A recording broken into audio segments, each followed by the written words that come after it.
Hey everybody, we're back with the heater core and heater box cleaning. So one thing I found was there's this tiny piece of cord right here that was tying this up. It tells me someone has been in here before in the last 58 years. Who knows exactly when, but this inner insulation, it pretty much frames this hole, and looks like the factory used it as a gasket. But I think I need to clean up around this, so I'm just going to peel it back the best I can. But look at how close the headers and exhaust are to this heater box, and it's no wonder Corvettes get so hot, because it's not even a metal firewall. This is just fiberglass, and it's about 3/16 maybe thick. Nothing, there's no metal heat shield, nothing. Hey, so here's the update on the heater box. Boy, you just think you're gonna slip that heater box out, slap in clean it and everything and put it back in. You're wrong. I mean, there's so many other things back here. I've scraped and scoured all the leftover where there was no insulation, but it was just so fuzzy that nothing would stick to it again. I've cleaned all that because I want to stick some nice sound deadener up there. I've cleaned around the opening. I've done so much stuff, and look, there's still nasty filth back here that hasn't been touched, but we're making progress. It's clean. Here we have the expansion tank out of the '68 Corvette. It's pretty cool. And it's not that I wanted to polish it up, but I wanted to investigate some of this corrosion. So, you know, there's no holes yet, but it's all part of the cooling system, and it's in need of a little repair. Now, I'm not going to try to paint the whole thing, but I just want to put some paint on some of these really bad areas, but not the whole thing. I'm just going to do a couple strips around here. You just dab a tiny bit on here, and maybe some on these fittings, just like right up in there. So I found the most absorbing, liquefying, excellent paint to put on lots of metal would be this aluminum Rust-Oleum. It has a different composition than most Rust-Oleums. So I'm gonna just start with a little bit off this lid, because I just want as tiny amount of paint as possible. And you know, it is an amazing paint, the way it seeps in. The last time I painted something with this paint, I just dipped pipe straight into this and then just let it dry. So anyways, this is what we're doing with this. And wow, it's just a way to slow down the corrosion. It's almost making it look like it's freaking good again. That's how well this paint sort of lays down. And then we'll put it back on the heater. We'll do a little quick dry. All right. So check it out now. Now, we're not trying to hide anything, but look at how nicely this paint kind of fills in any pits. It's helping to stem off any future corrosion. So I'm just setting it up for the next 50 years of life. And we'll set this aside right here on the heater. And the next step, besides putting the lid on this can, the next step is this. I've already, with a nice flat blade, I've scraped any tar and leftover gunk. So now I'm going to scour it down with something and get the heater box ready to mate back up into its home. Now here's another look from inside.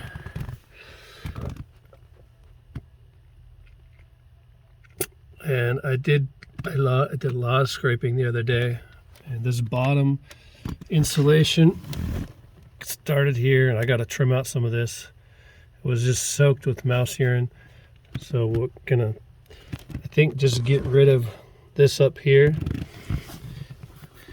and I'm gonna use a tried and true go-to favorite for things like this is butyl tape. It's this tarry gray sticky stuff. This stuff is perfect for a heater box refresh. Now, this side, all the firewall, if you want to call it that, has been scraped. And the reason I'm laughing is because this wouldn't prevent a fire. It's the thinnest, well, 1/8 inch fiberglass that you can find that surely wouldn't stop a fire. So, this side's ready. I took out my expansion tank to clean it and paint it. There's going to be some hose replacement here. But check it out down here. This, I've scraped it extensively.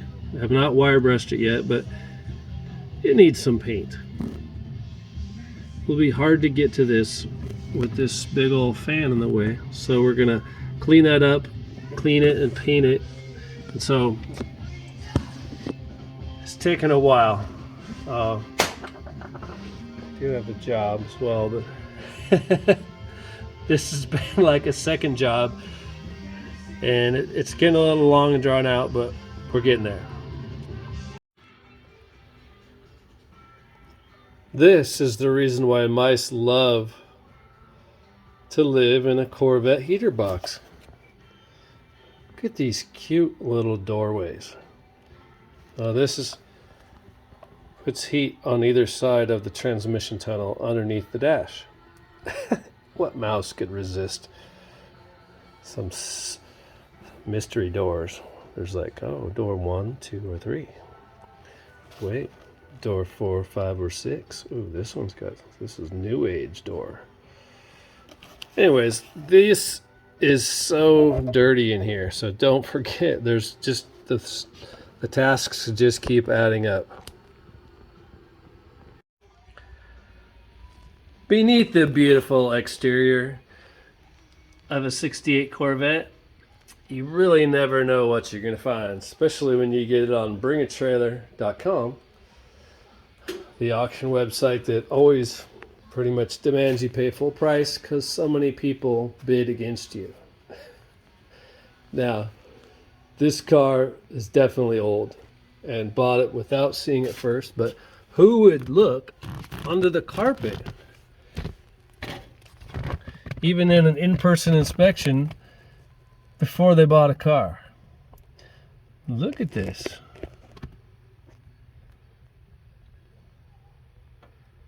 Wow. Something's got to be done about this.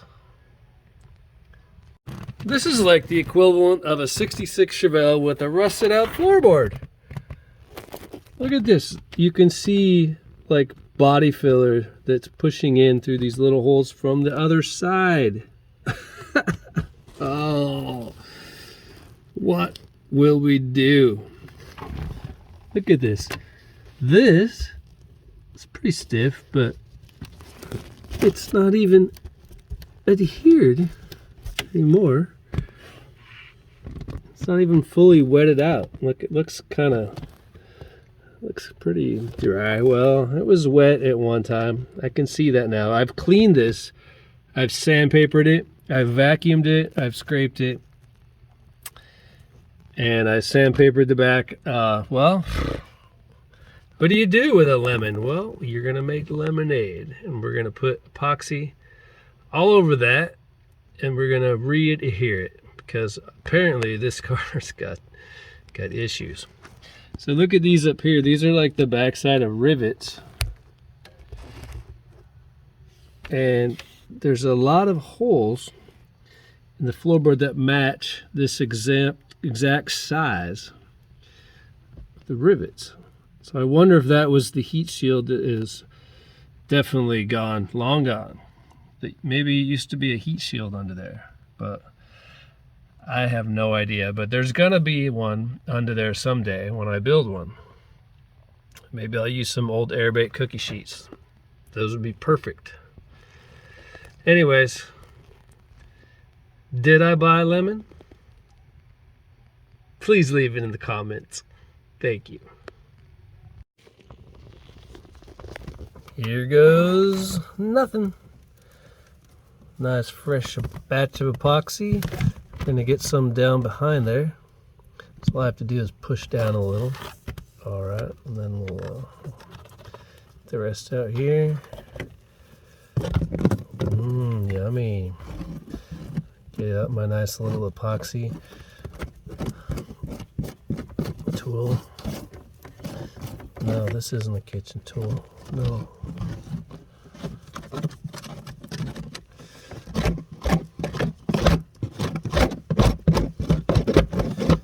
Anyway, it should be good as new in no time. Try not to get any on my wires. Back.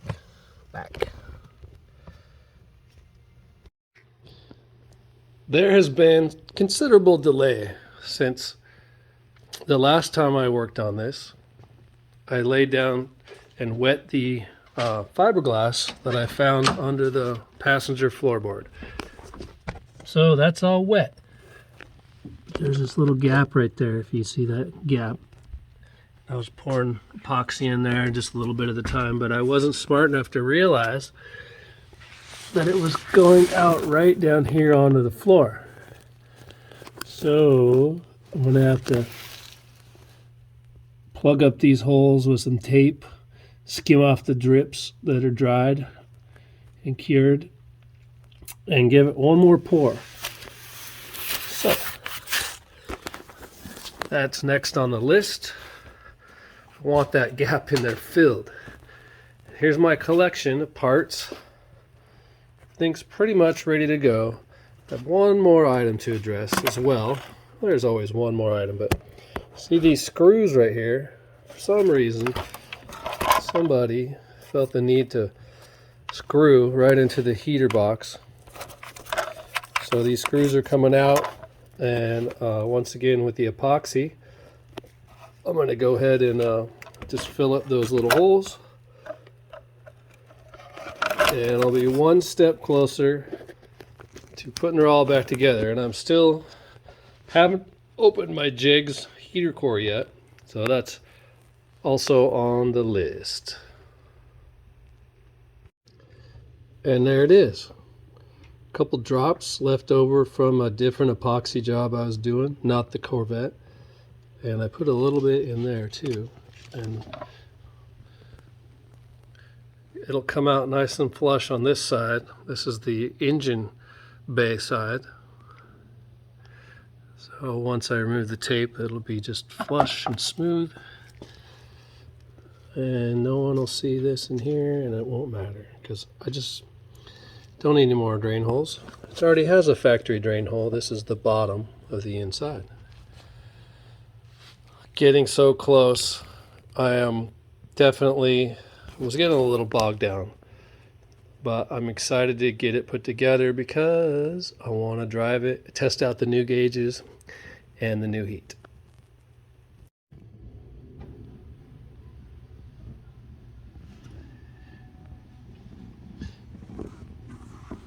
As sure as winter has now become spring, this project is coming along.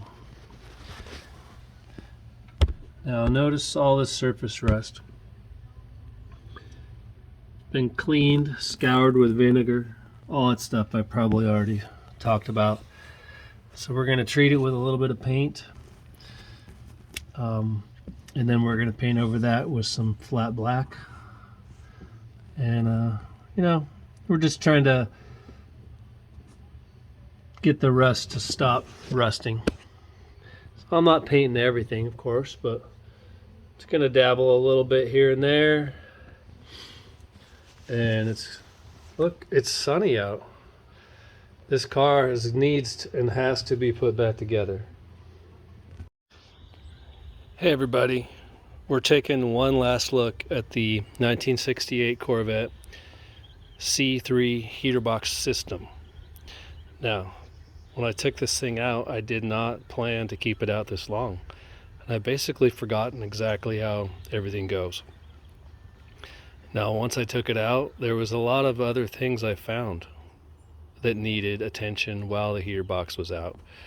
And as much as I hate to admit it, yeah, I'm basically winging it to put it back in. So one thing I knew I wanted to do was the door that controls the heat and cold is right here. This is on if you're facing the heater box in the car, you're looking in the passenger side under the dash, this is the top right. So it's basically cold, hot, cold, hot. Now the foam's long gone on this thing, so I've cut out a nice piece of blue foam. I'm gonna glue it right here on this door, and when I am using a heater, it's going to make it nice. And plus, listen to this: if you don't have anything in there, you're really gonna hear a slap and a slam of the door. But when it's got the rubber mat in there, okay, now that's maybe how you can tell if your foam is missing, is how loud is that when you open it, shut it. Alright, now this heater box is almost 60 years old, but let's just look at a couple things that we're going to do as we put it back together. This is the floor duct. Now this is the back of the floor duct, and you can tell because this little bracket right here, it's just like a little spring-loaded metal piece. And this duct has a nice receiver of that, and so it's going to slide in from the other side, but you're going to slide it down in there, and then there's one spot for a screw right here on this end. This would be towards the driver's side. Now this upper side, this is for your defrost duct. And then right here you've got your heater resistor plug. And then inside this thing, this is right where your heater core sits. And you've got two brackets. So this slides right on there, and you can see the imprint from the heater core, that it would slide right down on there like that. Now there's two brackets that hold this thing together. And you know what? I don't really remember which bracket's which, but I believe this one probably goes right there. It seems like the right place for it, but I could be wrong. And then this one certainly doesn't go right here.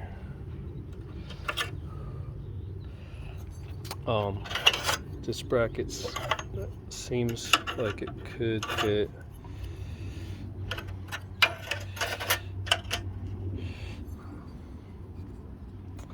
Anyways, we're gonna have to work on that, because I think I have it backwards.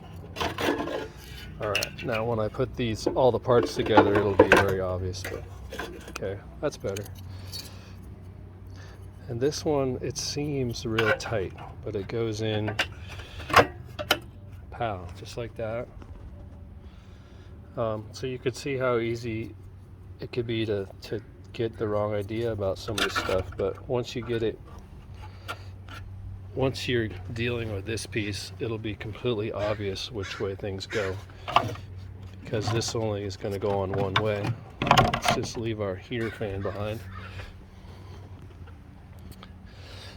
And when you slip this baby in, this is in the engine compartment, and this is way up under the fender well. So it's pretty obvious at that point that you could put it in the right way. Even if it hasn't been a year, but it's been a couple months. And thankfully I have some of my old videos to help me out with this. So this thing, it just pinches on in there and on this metal, and it slides on down,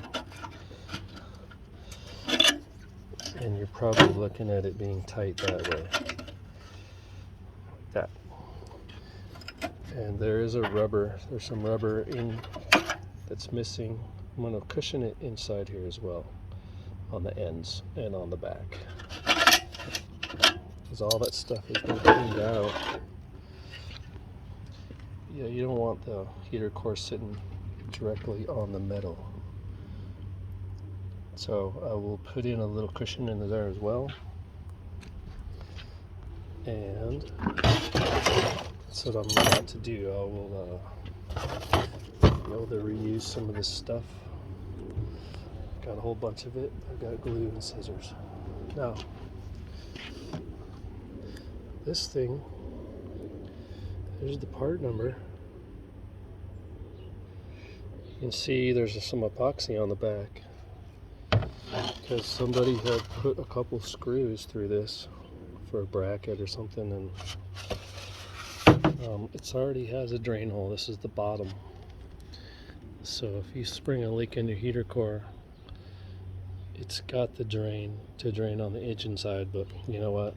A lot of times it just saturates your interior core as well. So this basically, it's just a quick look at all this stuff before it goes back in. And like I said, if I didn't have my other videos, I'd be really winging it. So one last thing, on the interior, the inside firewall insulation that has a rubberized backing basically becomes the gasket when you install this. Mine's long gone. It was saturated in mouse piss. It was very gross, stinky. I'm never going to get it clean. I'm going to do my own insulating under the dash, but to install this, I'm going to just make a nice gasket out of all-purpose butyl tape. That's sticky tar tape. It's got great uses. A lot of different things you can use it for. So I'm gonna put 2 layers of it on here. I'm gonna slip this in and mount it, and that'll make a great seal. Now I do have a new heater core box, so don't worry about that. When I do the exterior, I also gonna do butyl tape, probably just a single layer on that. Now it won't be super glue, it'll just be like tar tape. It won't be that hard for somebody to pull this apart in the future. Hopefully no more mouse nests. Now one last thing, when I hook up my heater core, I've got brand new heater hoses, but what I'm going to do is I'm going to plumb it with some shut-off valves. That way I can turn the hot water off completely. I don't have to suffer all summer long driving the Corvette and having heat seeping out of the heater box. But in the wintertime, in the nice cold sunny days, I can open up those valves and leave them open all winter and enjoy the heat, the fresh smelling, clean, no mouse nest heat that I will richly deserve and enjoy. Alright, so that wraps up this video. Thanks for watching. Alright, the time has come. We are going to open the box that Jake sent me. It's supposed to be a C3 heater core.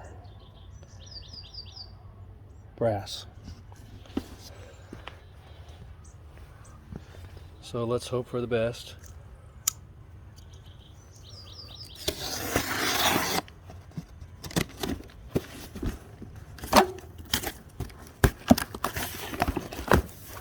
Oh, I like it.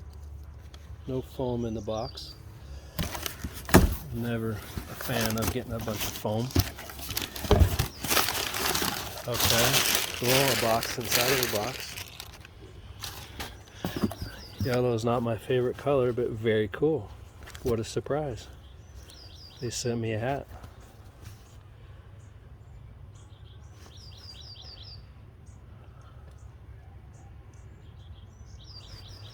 Let's hope it's not made in China. Oops. You know, they could have made it in the USA. It's all about profit, right? Alright, on with it. There's a box in the box. Alright, I also have an ad brochure in there. Okay, we'll set that aside. Now, this is the main biz. Heater core, fit 68 to 79 Chevrolet Corvette without AC. Copper brass. Made in Mexico. Okay, we're getting a little closer to the USA.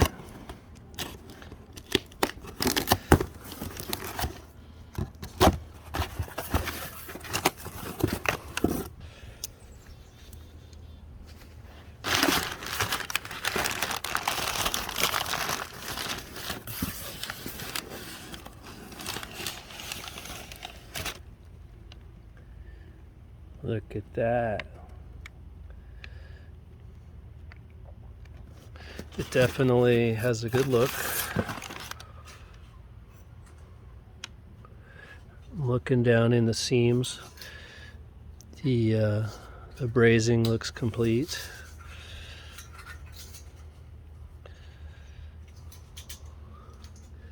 Visual inspection. It looks good. Here's what we've got on the end.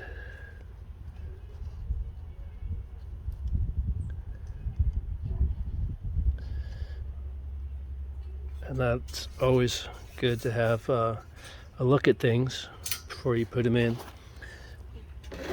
Here's the one that came. Oh, there goes the heater box. It's a good thing it's as tough as nails. Okay, Jegs.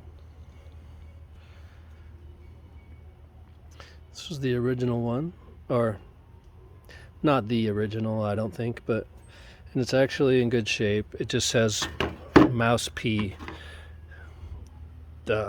stains and corrosion on it from mouse pee. It's not a leaker.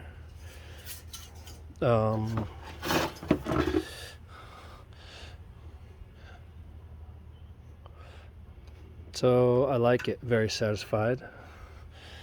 Now, before I break everything to pieces,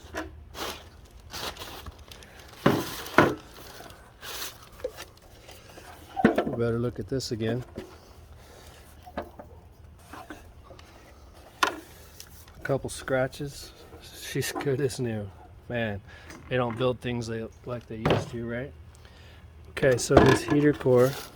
See, this thing it's plastic table, basically plastic heater box. Now, we'll adjust this a little bit. As you can see, inside I've glued in some cushion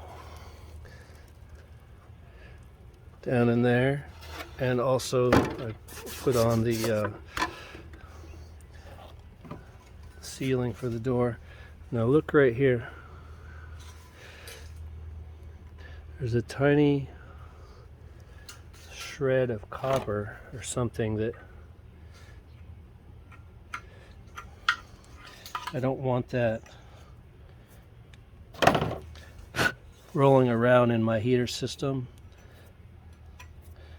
It's just where they cut the ends of this pipe, or they chamfered it with this bump. Okay, so don't want that in there, so got that out. It's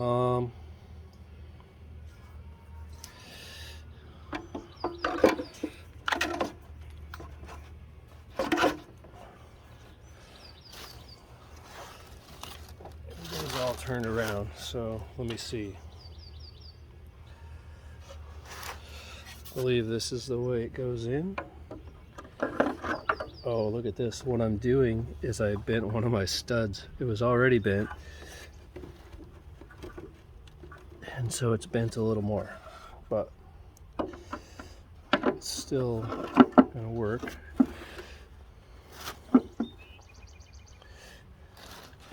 Okay, now when everything's fit together correctly, you'll have the rubber gasket goes in there. You'll have the brackets that hold it down. You'll have a heater box. Although it's been dropped like a baby right off the table probably more than once, she's gonna be good to go. Now these things, ooh, check this out. So this bracket, so these are they're squashed or the way they enter. Okay, these are also squashed, but you can see there's just enough room. This is the old one, that this squishes in there. Okay, tight. Now the jegs, okay, there's not going to be any squishing in there. I'm gonna have to modify something, and it's going to be this bracket. So I'm going to have to squish it a little bit and modify it, probably with some pliers, and do some squishing. And all this does is holds this thing in place, so it's not a deal breaker. And then this slides down right here, just like slides right on there. And I think just because I'm going to put just a couple little tabs of this foam on these ends, and I'll probably put a little bit right here too. So other than that, very pleased with the Jegs heater core, and thank you very much for the hat. I'll give it to somebody who likes yellow hats made in China. Anyways, let's move on. One last look. Heater box is put together enough for installation in the firewall. So you can see my blue cushion in there. This is the push to fit, and this thing really spreads out when you push it down. There are some notes I put on pencil. Jegs heater core 2026.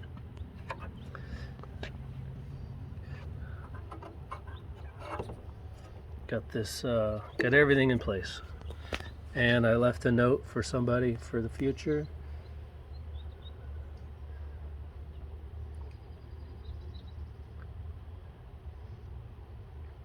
Is that long enough? Did you read it? So imagine that you're the guy someday who takes his car apart. Wouldn't you appreciate that? Like, oh, look at this. Anyways, that's what we got. We are ready for liftoff, I hope. In a last minute decision, I decided, and I already did it, I brushed petroleum jelly or Vaseline over all the sticky, and it'll squish down real nice on the firewall, but it'll seal excellent. But I decided I didn't want to glue it. You know, this is sort of like a glue, tar. I didn't want to tar it on there in that fashion, but I do want it to seal. So now it'll be if I need to reposition, if I need anything, if I need to take it off next week, she's good to go. Okay, now where was I? I am making final preparations to get this thing installed today. I've got my heater fan in place, and I also put petroleum jelly on everything. Cleaned the ground really well before I installed it. We're almost ready. One last look. Now everything that I've done has taken me forever. I refurbed this side of the inside frame and firewall. I did a little number on the cleaning out, scouring, wire wheeling, primering, and painting the all-important bird cage. I had some camo paint that I sprayed in here. It's not even close to matching the original color, which is up right there. So I did all kinds of stuff, and if you've been following along, there was fiberglass mat down here that I completely wetted it and epoxied the crap out of it just because it was so dry. And you know what? I'm over it. This car is I'm just gonna call it my lovely lemon. So here we go. Let's put this heater box back in because I'm just want to drive the car. So tired of just working on it. And hope that we're ready to go. Now, from what I remember, it was pretty tough to get this thing out from under the ducting for the defrost, but I think because my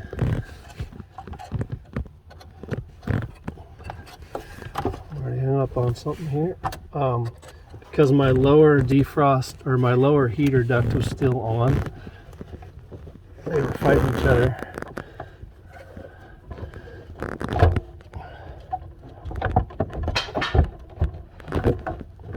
I'm really glad I put that petroleum jelly on this tar tape. Oh, come on, baby. Now, I know my two studs are a bit warped. Okay, so it's on, but I got a little bit of this old firewall insulation up under there. I don't want any of that up under there. I can reach behind and feel that it's trying to get up under there. So I should have just pulled all that out. I got new stuff. Anyways,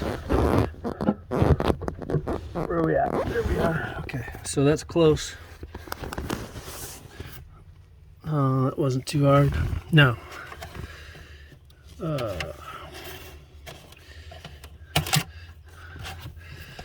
this wire, or there's a cable. There's two heater cables. It's still the same heater cable. And then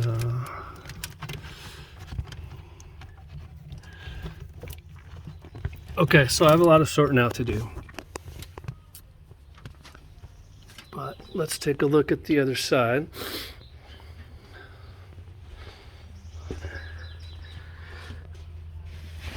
And look at that. Already got some dust in there, which I'll vacuum that out, or I'll get it out somehow. Got my studs through.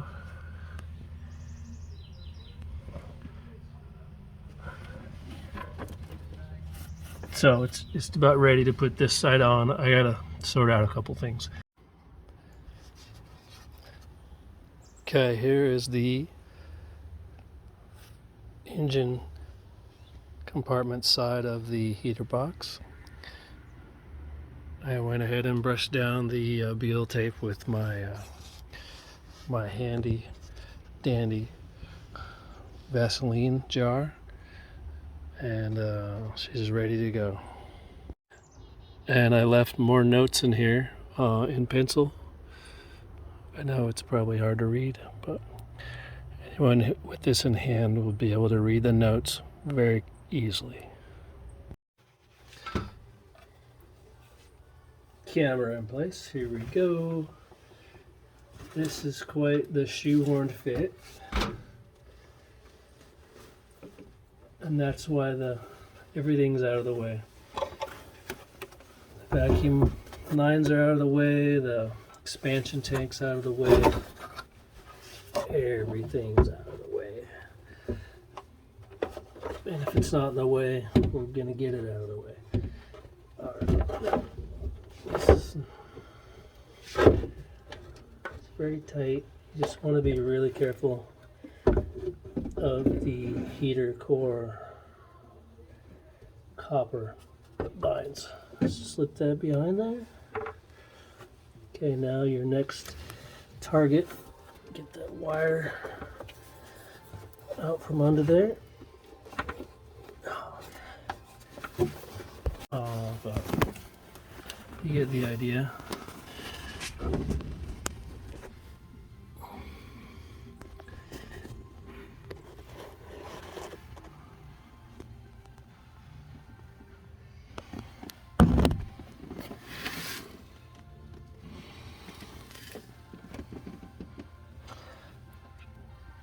I just need to put some bolts in it now, and I'm gonna try to wiggle it towards the passenger side just to get anything away from the copper pipes from the heater core.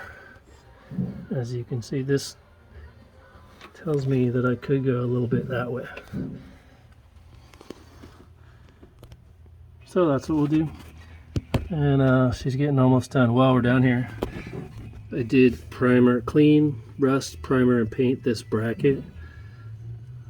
It was just covered in rust and a bunch of other stuff. It just was a lot of steps and things to do while I was in here, so I did it. There's the while you've got it apart syndrome. Okay. Oh my gosh. Heater box is in. Heater box has been tested.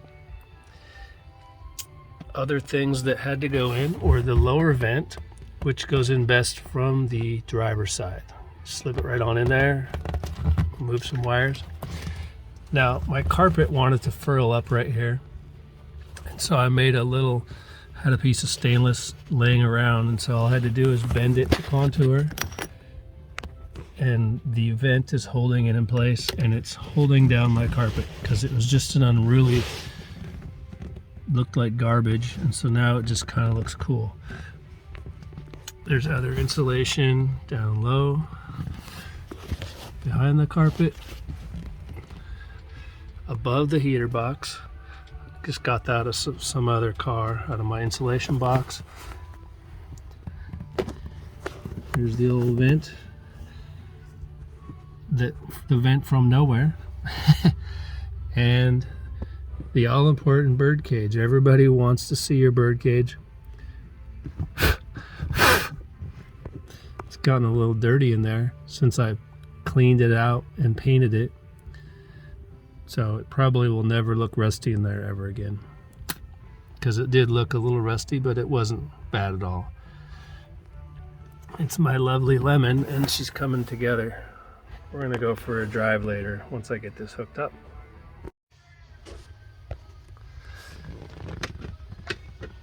Mittens. Mittens, come on in here. Oh, look at that. So cushy and comfortable. Oh, there's an area in the back. You can explore back there.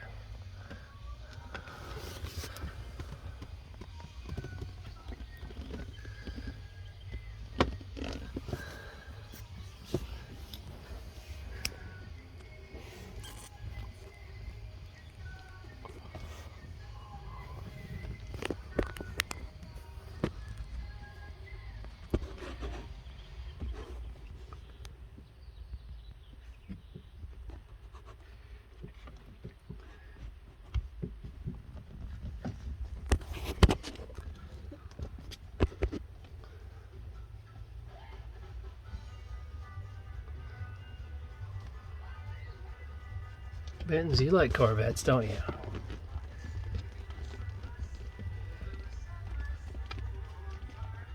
Mittens. Mittens, where's the mouse at? Where's it at? Hi, Mittens. Hey, everybody. I doubt anybody made it this far, but this is the end. I just want to show off the results. Not that I'm showing off, just showing you. Now, I didn't choose blue, it chose me because it's the only made in USA heater hose I could find without going to the internet and then taking my chances. So a local company called Williams Oil Filter, who makes for you hydraulic hoses, brake lines, any kind of thing that you need that's sort of a service that you can take to them, they'll make it. So I bought 4 feet of each, 5/8 and 3/4. Now what I did do, and people would think, oh, your heater core is bad, but I've never had a bad heater core, but I do want to turn off that hot water going into the cabin during the summer. So I went ahead and plumbed a couple shut-off valves for my brand new heater core. And they're not shut off yet because it's not summer, but it will be eventually. So we'll get to that. And I want you to know, this project wasn't that hard, but it's very technical, especially if you wanted to address other issues at the same time. But it was totally worth it. My heat blows warm. It's not clogged up with a mouse nest. It smells great. Everything's clean. There's no mouse scent left in this car, and that was my main goal. And thank you. Oh, I'm so happy that the car just smells like a Chevy now. All right, it's the end. On to the next project.